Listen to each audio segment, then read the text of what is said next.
Here we have the flashing lights of doom. Now, let's see how to get rid of these flipping things. First off, this is supposed to work, but I don't think it will because we have drain and inlet lights check. Yeah, what a surprise. Okay, so now the fun starts. Now we have to drain the system. Let's get the old key out from here.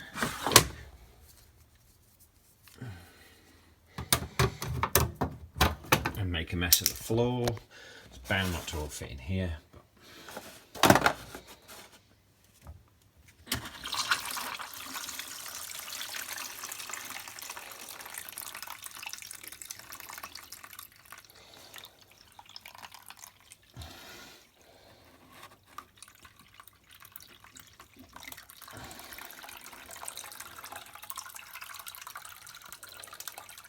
That's enough.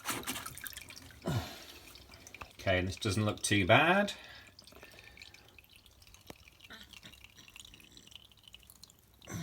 Yep.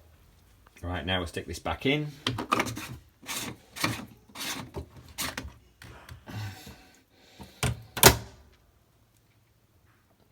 Now we're gonna, for fun, we'll just see if that's helped. I'm not optimistic it will.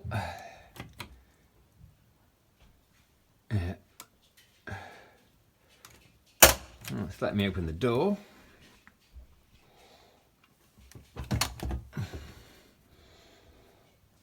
But we've still got those two flashy lights. So the next trick is to bring the washing machine out, tip it back on itself and see how much drain. Okay, so now we're going to tip it backwards and it should drain it. He says it's about 45 degrees you want to aim for. Let's see if there's a... Yeah, it's pissing. You're going everywhere. I think it's generally a good idea if you put a towel on the ground first. Because there's quite a lot of water coming out. Oh, it's not too bad, is it? We've seen worse, that'll do. And yeah, that'll do. Oh, flipping it, there's tons of it. Has it stopped now? Now you'll witness the magic. The fault lights have cleared. The flashing lights of doom have gone. And we should, yes indeedy do. We're good to go. Happy days. The only thing is, this happened about a month ago, so I have a feeling I'm going to have to pay a man to come and fix this properly, and there's a genuine fault with it. Hey ho, I hope you found it useful.